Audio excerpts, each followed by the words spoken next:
Hey everybody, it's Melanie coming to you from the Outer Banks, North Carolina. It is laundry folding day. Yay!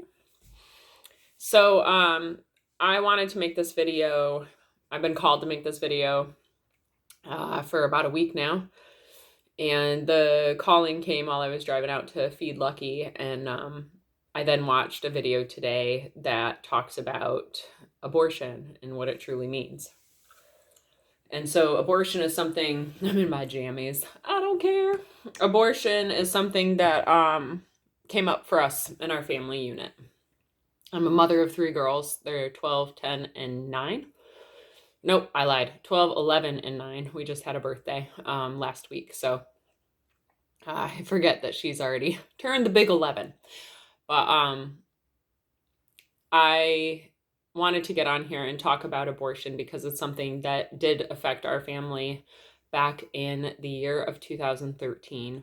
And that is, so I delivered our second daughter on Valentine's Day in 2013. And when I was 27 weeks pregnant with that pregnancy, she was delivered at 40 weeks. So that was her due date.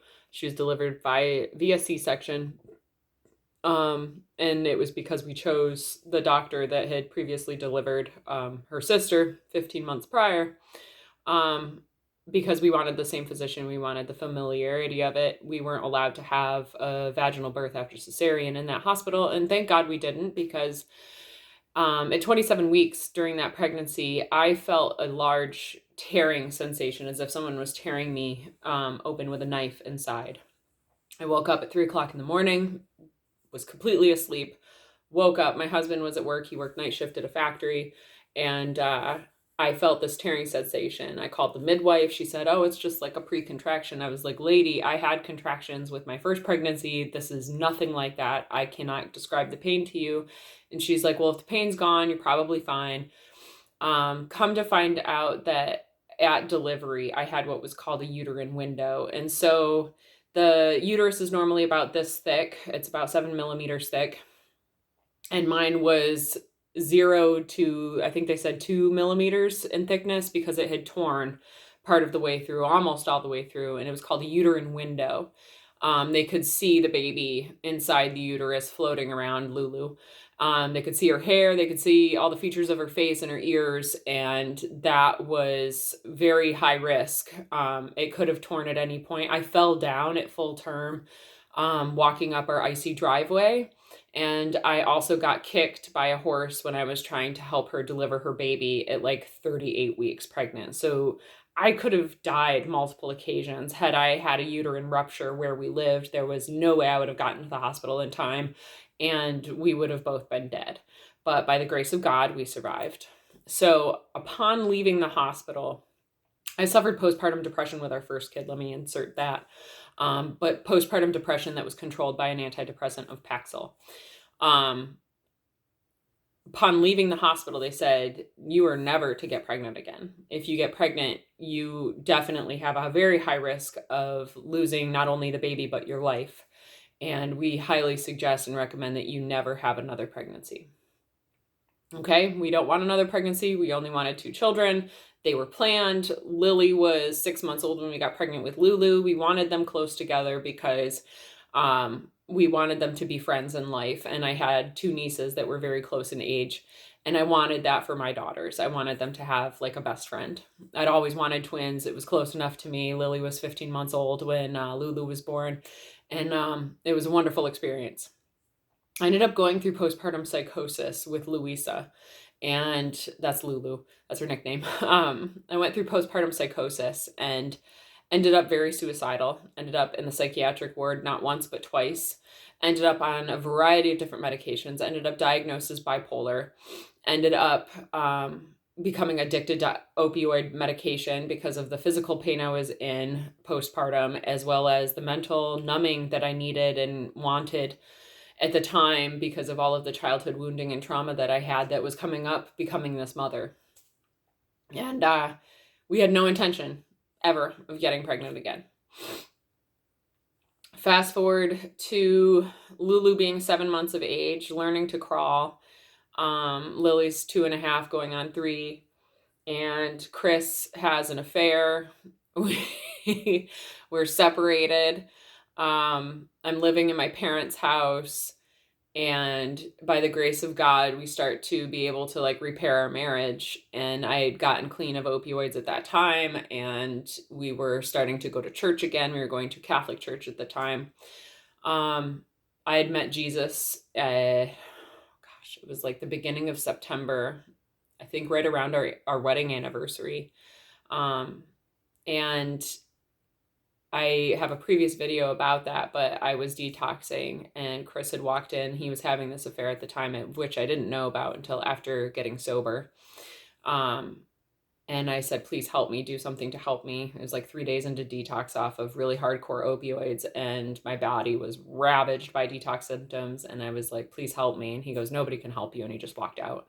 And so I prayed. I was like, if there's a God, please help me. And Jesus showed up and laid his hand on my leg, and I fell asleep and slept for the first time in 3 days and was able to sleep like a solid 5 hours. And felt actually refreshed after that, and knew that there was God, knew that it was the first experience that I knew that God existed. We start going to church, and I went on birth control, and we start repairing our marriage. I suffered from severe inter-period bleeding. So like in between periods, I was having heavy bleeding. I was not feeling well, and the doctor and I discussed it, and we decided I needed to go off the birth control, and it wasn't the right one for me, and we would think up something else. And in that time frame, I went out and got drunk with a friend on her birthday and came back, and we decided to have sex, and whoops, forgot a condom. And fast forward to, I think, New Year's Eve, and I find out I'm pregnant again because I'm dry heaving on my toothpaste for the 3rd time. Lulu was 9 months old. Lily had just turned 2 in November. And I'm pregnant. And I found out in the Target in Ithaca, New York. And so we're pushing the stroller with our 2 babies through the mall. And I'm like, what do we do? I don't know what to do. And Chris is like, well, I'm going to be supportive of whatever decision you decide, but I really want my children to have a mother, and I'm scared that this might take your life. I sat with that for a moment. I was like, yeah, me too. Like, I don't want to die. And then I heard this voice inside of me say, could you kill a Lily or a Lulu? And instantly I was like, no, I love them too much. I couldn't do it. And I looked to Chris and I said, I can't have an abortion. I can't do it. Whatever God has in store for us, we need to just believe that this is for the best, that this is on purpose, that there's a reason that I'm going to be going through this and doing this. And I had just gotten back on all of my bipolar medication and was finally feeling stability in my life. I had just started working again and was terrified, absolutely terrified.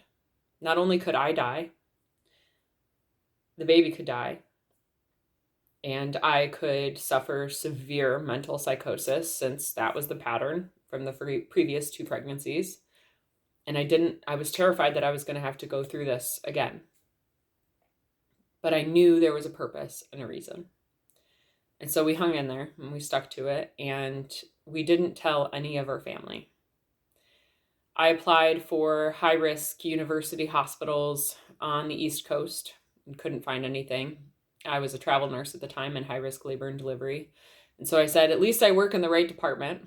If I rupture my uterus while I'm at work, which is the most likely case of it happening, because there's many nights that I couldn't pee. There were many nights that I couldn't drink water. So you're at a higher risk of contractions during those times. So if I rupture my uterus, I can be in a C-section like within 5 minutes. And so I'm like in the best place that I can be. And then I'll essentially be on kind of bed rest after that. And that'll be the safest route possible. So we applied to all of these university hospitals, can't get in anywhere. And I was like, Chris, you have this great job, you have this great insurance, but I think we need to apply other places. And so I applied, I think Las Vegas, maybe San Francisco, but University of Washington in Seattle. And within 5 hours, we were at the mall again. I never go to the mall now, ever. We were at the mall again. And I get a phone call, and I ended up on an interview within 5 hours of submitting the application to University of Washington, UW. And I got the job. And so we were living in Ithaca, New York.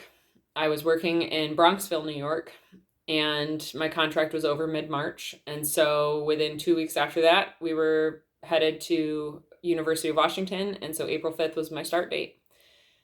We had 2 dogs, one of which we left with my parents because he was much older, and we felt like it would be mean and cruel to him to take him to Seattle away from anything that he'd ever known. And we took our younger pup, Huckleberry, with us, who was like 4 or 5 at the time.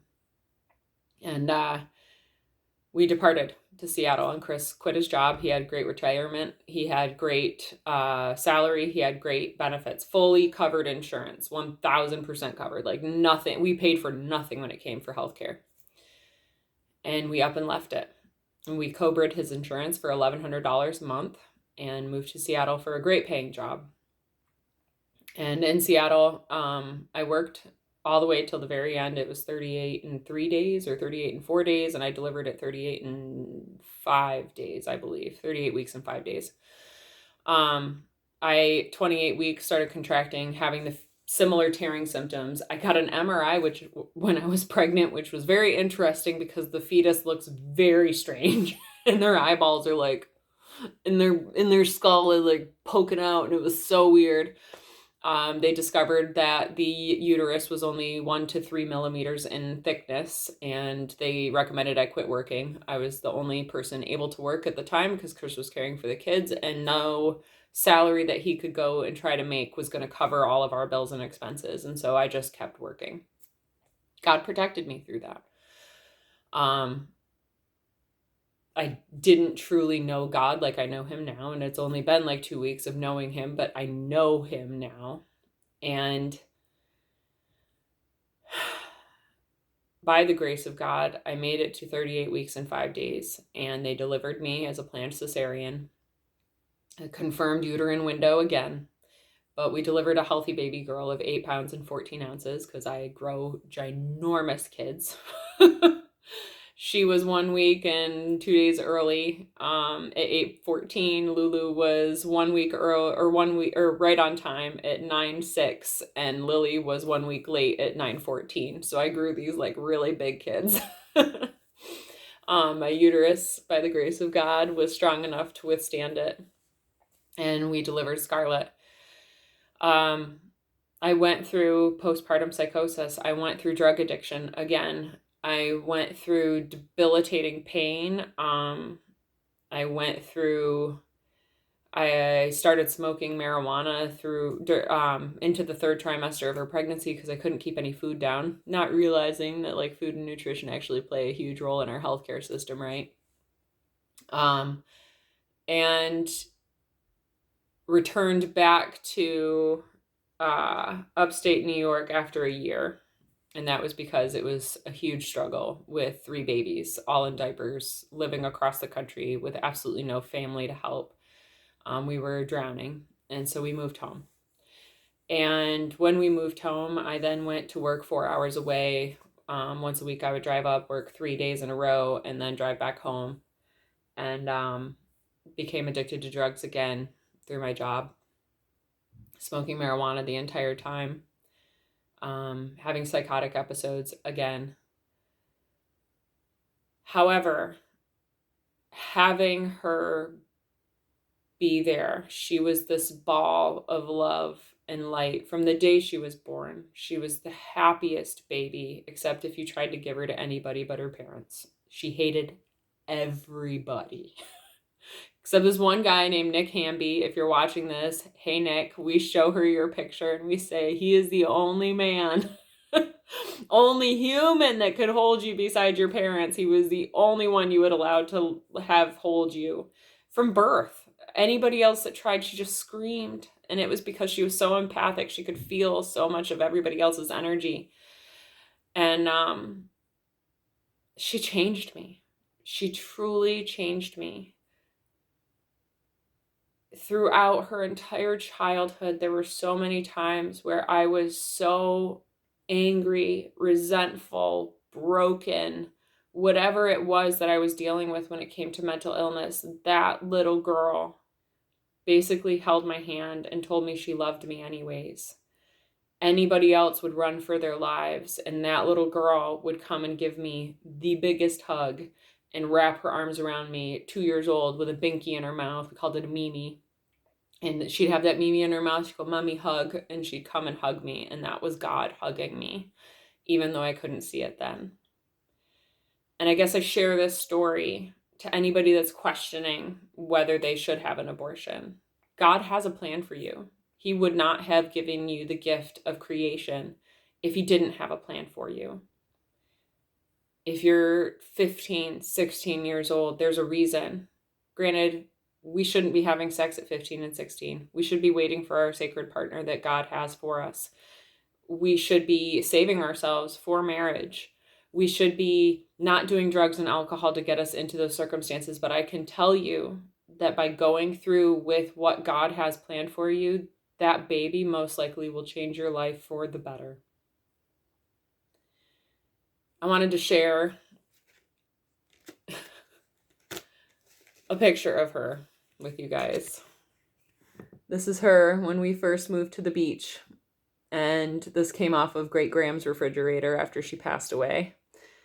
This is the baby from birth. She was just smiles and laughter and happy. This is her when it snowed, huge snowstorm, with her sisters. And I wouldn't be who I am today without all three of them. They have collectively saved me, but this little one here was able to love me in my darkest moments because she had the light of God in her heart from the very beginning for some reason. This is her and me skiing in New York last year. And this is her in all of her funny glory. Always there to make us smile. And we almost gave that up out of fear, because that's what the devil wants. He's here to scare us, destroy us, to murder us, to kill us. And God is here to bring us joy and love and happiness and light. And instead of choosing the path of darkness, of fear, I bet that if I'd chosen that path of darkness and fear, that I would be divorced from my husband today. I bet that our family would be broken. I bet that I would still be addicted to drugs. I bet that I would still be bipolar. How is it that one person changed so much? I don't know, except that I do know that she was full of love the moment she came to this world. And for that, I'm grateful. And so I just wanted to share an alternate experience of what you might be hearing or listening to, telling you that it's a good idea to sacrifice a gift from God so that you can continue to live the life that you want. I listened to a woman screaming into a podium today in honor of women's ability to choose, because at the age of 15, she was able to have an abortion, which meant that she was able to go on and have the career of her dreams. She sacrificed the gift from God for a career, for financial gain, for the things that she wanted of this earthly world. And that's not what we should be doing. We should be following the guidance and the purpose that has been put before us, whether we want to or not, whether we are scared or not. We should follow what has been laid before us, because there is a divine path created for us by God, the Creator. And when we follow that path, the amount of love and joy that and light that is brought into your life is unsurmountable. You can't even imagine. And I cannot imagine what my life would be like if I didn't have this little fun person living with me. And right here, you can see her little pillow on the ground right there. She sleeps in our room, I'd say 60 to 70% of the time. Why? Because we slept in bed with her from birth, because she was for some reason didn't want to be detached from us. And it took until 15 months old that we were able to actually like put her in a room with her sisters, and she stayed there some of the night. And it took until the age of 7 before she really started sleeping by herself. I wouldn't change it for anything. All of the sleepless nights, all of the wake ups, I wouldn't change it for anything. I wouldn't even take back all the drug addiction that came from that third pregnancy, or all of the problems, or any of it, because I got gifted this little person by God. I got gifted this little person. So if you're having questions about the choices and decisions that you made, take responsibility for those actions. Embrace these new changes. Embrace this new path of life. Follow God's guidance. Listen to your heart, because it will take you down a path of amazement, beauty, and it will change your life forever if you allow it to, in a really wonderful way. So with all that said, I hope you enjoyed this journey. I hope it touches your heart in one way or another. And I hope that you're able to take this personal story and apply it to your life in whatever way it's meant to be applied. God has a journey and a purpose for you. You just have to choose to follow it. So with all that said, I'm going to send you all so much peace, so much love, so many blessings. And God bless you. It's going to be okay. No matter what you're going through, no matter what you're facing right now, it's going to be okay. Because God's got you if you choose to believe in him. So yeah, I'm out of here. I'm going to go finish my giant load of laundry. Yeah, if I had not had a third child, there'd be way less laundry, but my life would be so much more empty. And it's so worth it. She definitely uses the most clothes. Her stack is the biggest one right there with all the jeans. She goes through like 7 pairs of jeans in 2 days, but that's okay. It's worth it. It's worth every minute of it. So with all that said, I'm out of here. I hope you all have a blessed day. God bless you guys wherever you may be. Adios, my friends. Peace.